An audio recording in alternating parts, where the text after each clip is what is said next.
बच्चों, जेनेटिक्स की बहुत डिमांड आ रही थी कि जेनेटिक्स मैम जेनेटिक्स पढ़ा दें। जेनेटिक्स जो है वो हमें समझ नहीं आता। पहली बात तो ये कि जेनेटिक्स के कॉन्सेप्ट में आपको क्रोमोसोम्स का पता होना चाहिए, आपको लोकस का पता होना चाहिए, जीन का पता होना चाहिए। जेनेटिक्स होती क्या है? जेनेटिक्स एक हेरिडिटी वेरिएशन होती है जिसमें हमारे पास जो है वो पेरेंट्स ऑफस्प्रिंग के अंदर जो है वो कन्वर्जन होती है। तो इसको कहते हैं जेनेटिक्स, जीन की कन्वर्जन होना बेसिकली। ठीक है। जो कि जेनेटिक्स को कंट्रोल करने वाली क्या चीज़ होती है? जीन होती है। तो basically genetics is the study of gene.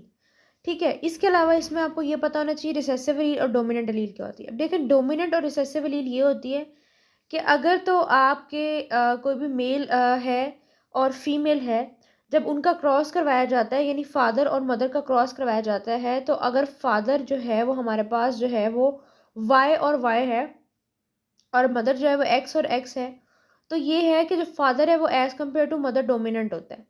दूसरी बात यह है कि अगर फादर को कोई भी डिजीज़ है, जैसे कि कलर ब्लाइंडनेस हो गई है या उसको कोई भी हीमोफीलिया हो गया है, तो अगर हीमोफीलिया हो गया तो वो डोमिनेंट है।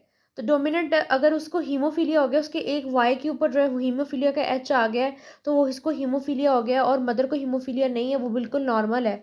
तो उसकी वजह से, क्योंकि जो मेल है, जो फादर है वो डोमिनेंट है, तो इसकी वजह से वो जो हीमोफीलिया हमारे पास होगा, वो आगे जो उसकी जनरेशन होगी, वो बेशक सन होगी या डॉटर, तो वो भी हीमोफीलिया का शिकार होगी, पर वो हीमोफीलिया कैरियर होगी, यानी वो आगे जो है वो हीमोफीलिया ट्रांसफ़र कर सकती है। आगे ये है, इसको बोलते हैं डोमिनेंट अलील। ठीक है। और रिसेसिव अलील होते हैं आर, जैसे कि फीमेल है तो ये कि रिसेसिव अलील है। ठीक है। मतलब ये बेशक वो नॉर्मल है, लेकिन उसका फ़ायदा नहीं हुआ क्योंकि वो रिसेसिव थी, तो इसलिए डोमिनेंट जो था वो फादर था। इसी वजह से आगे जो जनरेशन चली बेबी की, वो भी फिर यही हुआ कि उसकी डॉटर या उसका सन जो था वो भी फिर हीमोफीलिया का शिकार हो गया या कलर ब्लाइंडनेस का शिकार हो गया। अच्छा, इसके बाद ये सिंपल डेफिनेशंस हैं, जैसे कि जीन पूल है, पॉपुलेशन है और बॉम्बे जेनेटिक्स है। ये सब आपको जो है ना वो पढ़ने पड़ेंगे, क्योंकि ये सारी जो है वो रट्टा मारने वाली जो है ना वो चीज़ें हैं, और रट्टा मारने वाले जो है ना वो आपके पास सारी डेफिनेशंस हैं। अच्छा, मेंडल्स लॉ ऑफ इनहेरिटेंस क्या होता है?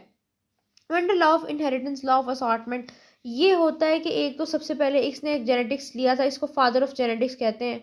ठीक है। इसको पायनर्स ऑफ द क्लासिकल जेनेटिक्स कहते हैं। इसने क्या किया था? इसने एक बीन, ये पियर पियर के ऊपर ना इसने सबसे पहले ये देखा था जेनेटिक्स, जीन वगैरह इसने पियर के ऊपर देखा था। उसने ये कहा था कि देखो ना 28,000 प्लांट्स हैं बेशक, लेकिन मैंने उसमें से पियर को सिलेक्ट किया। अब वो कहते हैं इसके 7 पेयर ऑफ ट्रेट होते हैं। ये एमसीक्यूज में आता है कितने पेयर ऑफ ट्रेट के ऊपर उसने काम किया था। तो 7 पेयर ऑफ ट्रेट के ऊपर उसने काम किया था, और हर एक ट्रेट जो है वो each trait has 2 clear but alternative form और वेरी, हर एक ट्रेट के 2 क्लियर कट अल्टरनेटिव फॉर्म्स थी, यार हर एक ट्रेट के 2 फॉर्म्स थी। ठीक है। कुछ रिसेसिव थे, कुछ डोमिनेंट थे। अच्छा जी, इसके बाद वो कहता है कि आपके पास जो मेंडल ने एक्सपेरिमेंट किया, उसने क्या किया? उसने पहले, सबसे पहले अपने गार्डन, उसके घर में एक गार्डन था, उसके ऊपर पिया ग्रो करवाया। ठीक है। उसने कहा कि ये जो पी है जो मैं ग्रो करवा रहा हूँ, इसका शॉर्ट लाइफ साइकिल, इसलिए मैंने इसको चूज़ किया, जल्दी से ग्रो हो, ताकि मुझे पता चले इसकी जेनेटिक्स और जनरेशन जो है वो किस तरह से स्प्रेड होती है, हेरिडिटी वेरिएशन इसकी क्या है। ठीक है। उसने उसके ऊपर ग्रो करवाया, जो 7 पेयर उसने स्टडी किए थे, उसका उस ट्रेड का उसने इस्तेमाल किया। और फिर ये हुआ कि उसने देखा कि कुछ जो है वो फ्लावर के कलर उसने देखे कि किस कलर में आया है।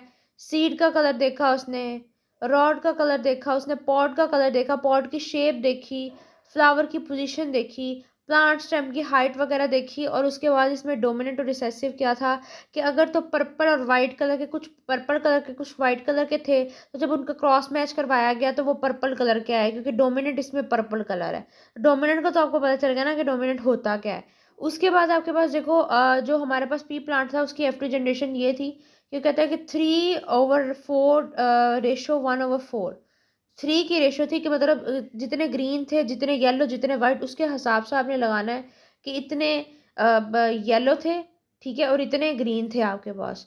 ठीक है। जिसमें से इतने डोमिनेंट निकले और इतने हमारे पास जो है वो रिसेसिव निकले हैं। उसके बाद जैसे कि ये देखो, ये पेरेंटल जनरेशन हमारे पास आ गई। सबसे पहले आपने होमोजीनियस को आपने क्रॉस करवाया। राउंड थे कुछ, और कुछ डोमिनेंट थे और कुछ रिसेसिव थे। अब देखो, एक डोमिनेंट लिया, एक रिसेसिव लिया। अब एक डोमिनेंट आर आ गया, तो आपके पास जो बड़ा आर है वो डोमिनेंट है। ठीक है, इसके ऊपर तो आर और आर आ गया।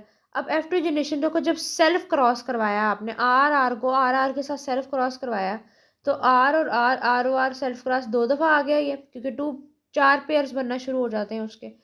जब 4 पेयर बनेंगे तो फिर आर को आर के साथ करवाएंगे, आर और आर आपने इधर लिख दिया, अब आर को आर के साथ करवा, आर और आर, यानी एक हमारे पास आर बना, एक हमारे पास आर कैपिटल बना, एक हमारे पास आर बड़ा और आर एक स्मॉल बना, एक हमारे पास आर बड़ा और आर स्मॉल, यानी अब दो आर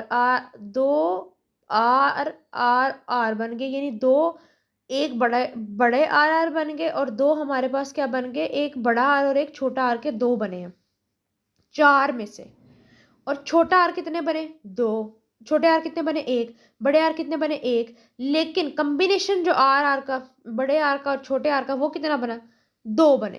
तो इस तरह से आपने देखना है कि ये, फिर ये देखें, ये इसकी पॉसिबिलिटी उसने लिख दी है, कितने कितने बने, टोटल 4 में से इतने बने हैं। फिर उसकी फिनोटाइपिक और जीनोटाइपिक रेशो आपने लिख देनी है। फिनोटाइपिक और जीनोटाइपिक रेशो ये है कि आपके राउंड कितने थे, उसमें रिंकल कितने थे, ठीक है, आपके फिनोटाइपिक रेशियो इसमें कितनी थी, आपकी जीनोटाइपिक रेशियो इसमें कितनी थी, आर कितने थे, स्मॉल आर कितने थे, बड़े आर कितने थे, जैसे कि अभी बताया कि आर का जो कॉम्बिनेशन है वो 2 था, तो 2/4 आ गया। ठीक है, इसी तरह से राउंड उसने कहा 75% है, और रिंकल उसने कहा कि राउंड की निस्बत जो होते हैं वो आपके पास, रिंकल्स होते हैं वो आपके पास कम होते हैं राउंड की निस्बत आपके पास। ठीक है, रिंकल आपके पास होते हैं जी 25%।